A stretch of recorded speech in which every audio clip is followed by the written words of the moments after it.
Hey everybody, All in Crypto here, and welcome back for another YouTube video, everybody.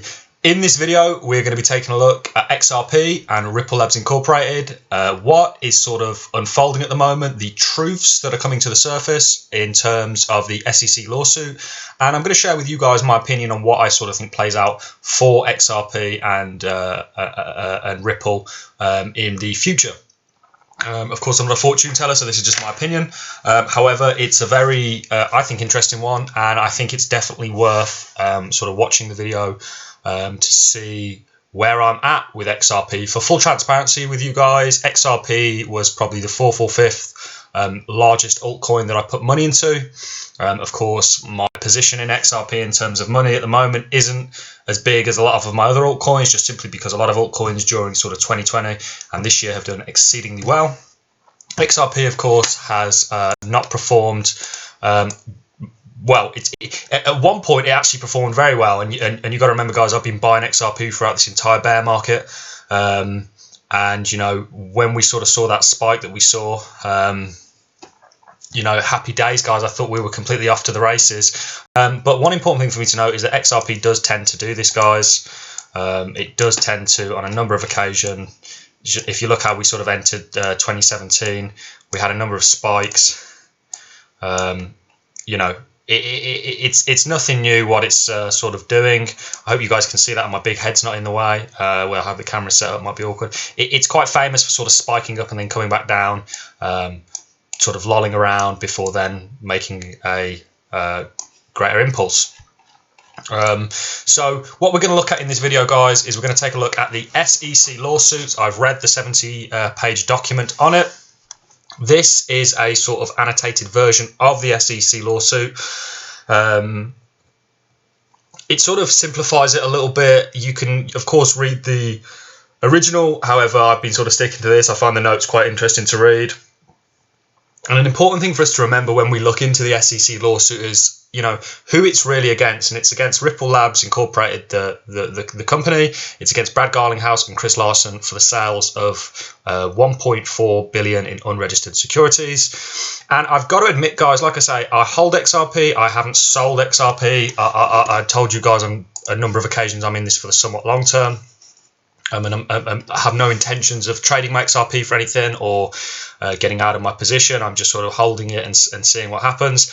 However, one thing that I will say, guys, and I might get a little bit of hate for this, is XRP hasn't really been as pleasurable to hold as a lot of my other altcoins. You know, you're talking to somebody who bought Chainlink at $1.30.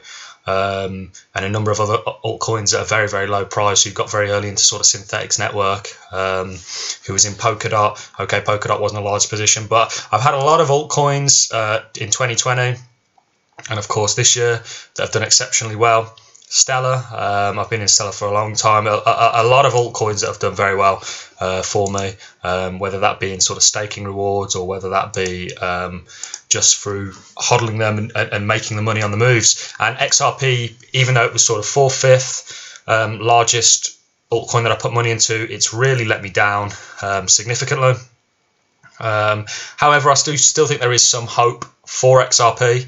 I just think that what we see going on at the moment has significantly damaged XRP's chances of capturing the sort of money that we believe is going to come into this market cap. Do I think a price dollar of maybe $20 XRP is still possible? I think definitely in the future. Just when that will be depends on a lot of factors, guys. And you know, to hold XRP now, I mean, we saw XRP go from third to fifth. Prediction, crystal ball time. I actually think that XRP, you know, could end up in sort of the seventh position, just because, you know, these altcoins don't have lawsuits with the SEC and aren't getting sort of deemed securities. But there's a lot of interesting things in this lawsuit. One reason I'm not very happy with XRP as well is if you look at, this is the total too. This is all the money in the altcoins excluding Bitcoin. You can kind of see what, as a rule of thumb, a large number of altcoins have done. You know, they've if you were accumulating all throughout the bear market, you're in, you know, some serious profits right now on a number of altcoins. And compare that to XRP, I mean, pretty flat chart, guys. Like I say, I don't think it's over for XRP. XRP has a habit of spiking. We still have a number of sort of you know, we've still not really broken support to the downside yet.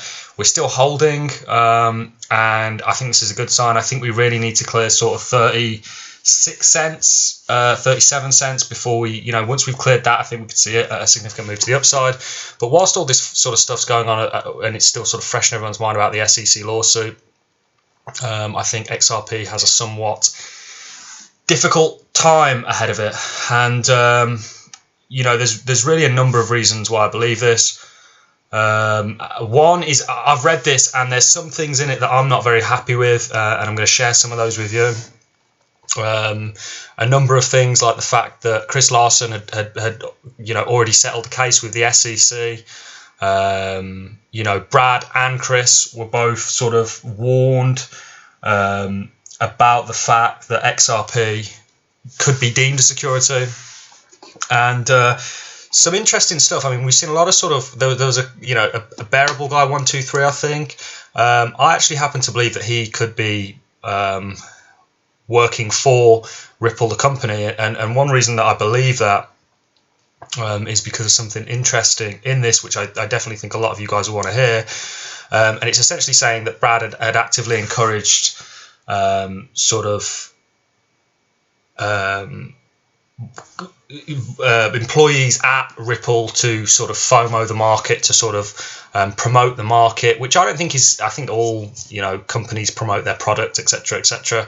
But essentially what the SEC want, as a quick overview, is they want these guys, Brad, Chris, and Ripple having to pay back the largest amount of money in unregistered securities. I think Chris Larson's maybe 300 or 400 million, and Brad 100 and something million. They want them to pay that back to the SEC, and you know, and they might add some more charges onto it. There's a number of things that they, you know, requirements they want. Another one is they don't want Ripple, Brad, or Chris to be selling any XRP. A couple of things that I'm not too much of a fan of is, whilst we have all been accumulating, Ripple, Brad, and Chris have been selling XRP at a discounted rate from anywhere from sort of about 5% to 30%. Famously, they sold some to MoneyGram, who sold it on the exact day, sort of guaranteeing that they had made a profit on it. There's a number of things I am questioning in this lawsuit. However, you've got to remember, guys, this is coming from the SEC. This is what they are putting to Ripple, Brad Garlinghouse and Chris, that it's still very much accusations at the moment. However, they of course claim that they've got evidence on it. So we're really going to have to see what happens, guys. But XRP has somewhat been very disappointing for me. I still hold hope in XRP. I still believe in what they are trying to achieve. The original goal of Ripple Lab and XRP, I absolutely believe. You can definitely argue the sort of technicals for XRP against other cryptocurrencies. It is very, very fast and would be perfect for a cross-border payment solution bridge currency. And, you know, that remittance market is absolutely huge. And I think that if XRP comes out the other end of this and captures this, I think if, for example, the lawsuit gets cleared, I think we go up to, you know, I think we smash our all-time high quite easily when this gets cleared. One reason why I'm sort of worried about it is because obviously 2021, everyone is claiming is going to be the big year based on the sort of Bitcoin cycle theory and the halving cycles and a number of other indicators. It's going to be where a lot of retail sort of FOMO in. Now, if XRP isn't listed or traded on a number of exchanges, such as Coinbase, and Coinbase, they're actually trading not just in the US, whereas a lot of exchanges have sort of just halted it in the US. Coinbase have actually done it further afield. This somewhat puts up a blockade for a lot of retail investments to jump into XRP. Instead, when they're using these sort of easier sites like Coinbase, Binance in the US, they will probably just put their money into something else. And, you know, ultimately this market is still very much driven on speculation, the sort of technicals of individual projects. For a large part, to somebody like me and you guys probably that are into the crypto space matter, but for sort of the FOMOers, the retail investors, I'm a retail investor, by the way, I'm no different from them, just been here a little bit longer, possibly. The technicals largely don't matter, is what I'm trying to say to you guys. So the message that I'm really trying to bring out here is, you know, there's a few points that I brought up, you know, about them selling XRP at a discounted rate. Them, you know, they actually also paid a number of exchanges in XRP to get listed. Let me just say, as an overheading of all this, I don't think that they've done anything that companies don't tend to do. Companies tend to promote their product, and that's really all they're doing. Another sort of point is Ripple Labs Incorporated. Their main revenue actually came from the sale of XRP, and that for me is they were openly using XRP to fund Ripple Labs.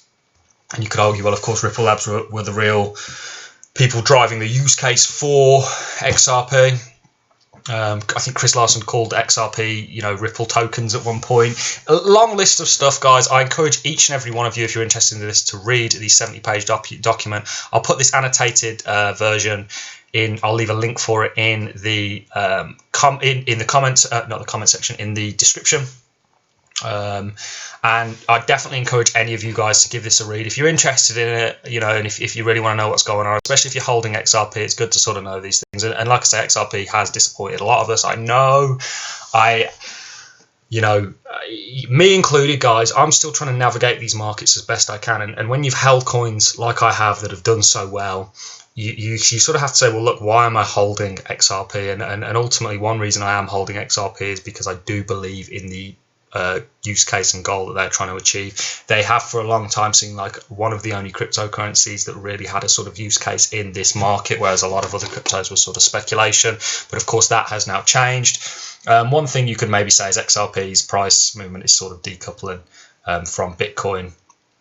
And you know, that was an argument they made in the lawsuit where you know, they'd sort of said that XRP's price is more correlated to the price movement of Bitcoin than it is how Ripple Labs do as a company. But what I've done finally, guys, is I'll show you a chart. The blue chart is the blue chart is the total two. Remember, we saw this. This was all the this is the total two here, guys. All the money in altcoins except for Bitcoin. All the money in the crypto market except for Bitcoin. This was, of course, Ripple's chart.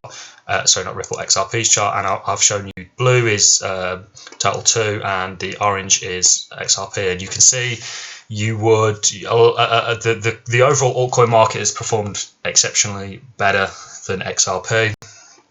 And I think, like I say, with the amount of money we're expecting to see flow into the cryptocurrency market in the coming year, you know, as a result of a lot of exchanges sort of delisting it, a lot of exchanges have really just halted trading until this sort of gets. Someone like Coinbase was going to halt trading as a result of them coming up with their initial public offering. Of their company. You know, they were essentially going public, and they didn't want to sort of damage their reputation going into that. You know, they want to make that as prosperous as possible, which you can absolutely totally understand. And just to finish things off, guys, we'll take a quick look at Brad Garlinghouse's Twitter. And he's been somewhat more quiet. I suppose he's kind of said what he already has to say about it. He's reminding people that, you know, 2020 was a fantastic year for Ripple, despite the disappointing end. And he's an hour ago he kind of said we added 100 new faces to Ripple team, including several leadership members. We have an incredible resilient team in place to tackle 2021 and beyond, no matter what. We'll stay true to our mission of building the internet of value. And you know why I'm still in XRP is you know, largely because, like I say, I believe in the goal that they're trying to achieve. So thanks a lot for watching, guys. I hope this is sort of, you know, I've sort of tried to bring up some points for me to sort of bring down every single point and break down this 70-page document. Guys, you guys would have to sit here for, you know, a couple of hours and listen to my voice, which I'm sure would get quite boring for some of you. But, you know, XRP's been a painful one to hold. I don't think it's over for XRP. I do think they are sort of losing ground in the race. However, remember, guys, Polkadot shot up to fourth in a very short period of time. It can go both ways. You know, XRP can shoot up, and you've got to remember XRP hit its all-time highs, not really being listed on many exchanges. And you know, like I say, I'm being as transparent as possible here, guys. I'm not trying to you know, give you any full streams. When I've given price prediction of XRP hitting $20, it is possible. Absolutely, it's possible, guys. But there are certain variables that need to take place in order for it to reach that sort of price, and you know, one of those variables essentially is us coming to either a sort of conclusion, a settlement with the SEC, or winning the case essentially. And I do think that could happen. And like I say, I think if something like that does happen, I think you see XRP sort of go back to its all-time highs. And there is another interesting thing. Of course, the SEC want XRP to not XRP, Ripple not to be able to sell any more XRP, and that would be good for us because, like I say, when we've been buying all in this bear market, they've been selling, guys.